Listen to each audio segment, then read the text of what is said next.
This year is the year that you start doing yoga, and I mean for real this time.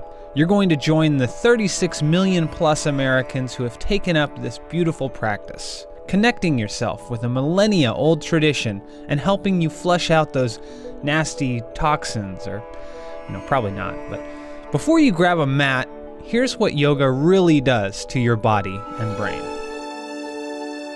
First of all, yoga comes in many different styles, but generally speaking, it involves some amount of stretching and meditation. Now, despite what you may have read, there's no scientific evidence to support the idea that yoga will flush out toxins from your colon or anywhere else. But that doesn't mean these techniques can't help your body in many other ways. Take back pain, for instance. An estimated 80% of Americans will suffer from back pain at one point in their lives. But one study found that after just 6 to 12 yoga sessions, participants reported significantly less pain in their lower back. That's because certain yoga poses stretch out your hamstrings, which, when they're too tight, can yank on your hip flexors and strain your lower back. But the more you practice yoga, the more flexible your hamstrings get. For example, in a 2015 study, women practiced a type of Hatha yoga, which involves positions like downward dog and triangle pose. They practiced 90 minutes each week for around 16 weeks straight, and by the last week they could reach 4 centimeters closer to their toes than before, thanks to those loose hamstrings.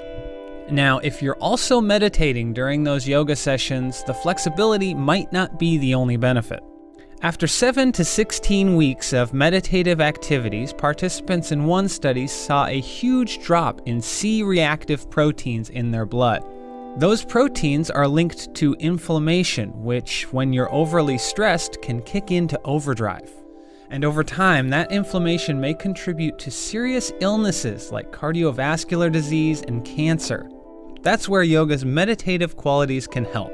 Researchers suspect that yoga may reduce stress by interfering with the central nervous system's ability to release stress hormones. Plus, studies show that meditation-focused types of yoga, like yoga asana, boost levels of feel-good hormones like oxytocin in the brain. Plus, yoga is an exercise, and exercise in and of itself is a stress reliever. In fact, the U.S. Department of Health and Human Services recommends 2.5 to 5 hours a week of light to moderate exercise. That can include workouts like yoga, brisk walking, or swimming. And to be fair, any amount of regular exercise is most likely going to reduce anxiety, elevate mood, and improve sleep and self-esteem. So while yoga might have an edge in the flexibility department and mindfulness department, there are plenty of other activities you can try to get fit. But as long as it gets you moving and maybe gives you some new friends, why not give it a try?